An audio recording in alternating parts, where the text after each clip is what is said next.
एक वस्तू 400 रुपयाला विकली तर 20%चा तोटा होतो. तर त्या वस्तूची मूळ किंमत सांगा. काय काढायचं आहे? मूळ किंमत. आणि एक गोष्ट नेहमी लक्षात ठेवा की मूळ किंमतचा अर्थ होते 100%. ठीक आहे. आता बघा या ठिकाणी काय झालाय?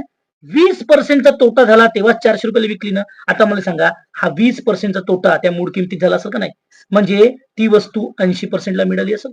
बरोबर आहे. आता 80%ला मिळाली, 400 रुपयाला मिळाली म्हणजे 80% बरोबर आपण 400 लिहू शकतो. बरोबर का नाही? आता का काढायचं आहे मला सांगा? मूळ किंमत काढायची आहे. काढायची आहे का नाही? म्हणजे 100% घ्यायला लागेल. मग काय सांगा? 100% बरोबर 400. आता हे 80 का करू? खाली आणू आणि इकडे पुन्हा गुणीला 100 घेऊ. आता बघा जेवढे कट तेवढे काटून घेऊ. एक शून्य दुसरा शून्य कटला. 4 एक 4, 4 दुने 8. का राहिला बघा आता? इकडे 100 राहिले, गुणीला इकडे किती राहिले? 10 राहिले. बरोबर आहे. भागीला 2. ठीक आहे. बे एक बे, बे पंचे 10. आता करायला 100 आणि हे गुणलं 5. दिसले का नाही दिसले? किती झाले? 500. म्हणजे त्या वस्तूची मूळ किंमत किती होती? 500 रुपये.